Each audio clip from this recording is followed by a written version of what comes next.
was taken captive, hauled away his family and his children, taken to foreign lands. But in the process, David had to figure out some things here because his men turned their back on him. And David was distressing and messed up. And he had to learn how to encourage himself.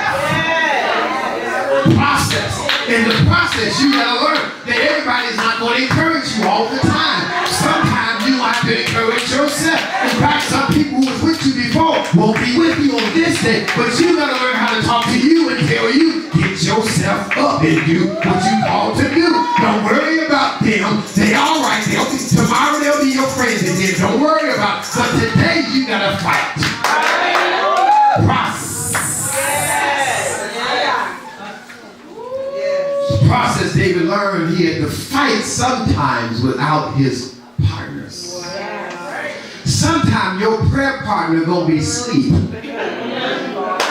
Sometimes they gonna need another prayer partner. Sometimes they got a negative word. Sometimes life has been hard to them. They can't help you. But you gotta learn in the process that if I don't get a prayer partner, I gotta get a praying God. I got a God who never sleeps nor slumber. I got a God who said, I'll be with you always, even to the end of the end. I have a God, he says, if you call on me, I will have you saved.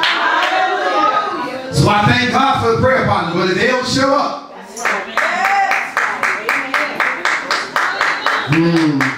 somebody say process. In the process, David learned that his friend that he loved and served and worked for now becomes his enemy and outraged, because now Saul becomes David's greatest enemy. In the process, Saul tries to take his life on multiple occasions. The scripture says that a javelin was thrown toward his head and missed him. In the process. And in the process, David had to discover, don't let my feelings get the best of me. Don't render evil for evil. Don't seek payback. Vengeance is mine, saith the Lord. Don't try to fight my own battles, even though I could. And so David learned something in the process. God will be faithful to his word.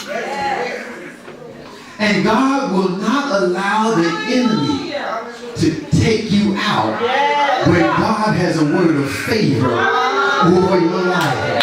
That no weapon formed against you is going to be able to prosper.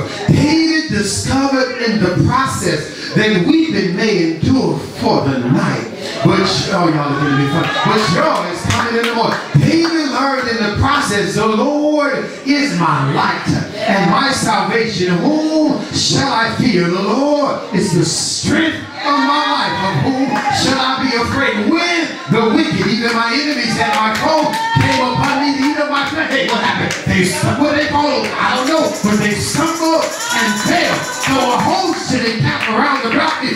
One thing have I desired of the Lord. One thing have I great confidence in.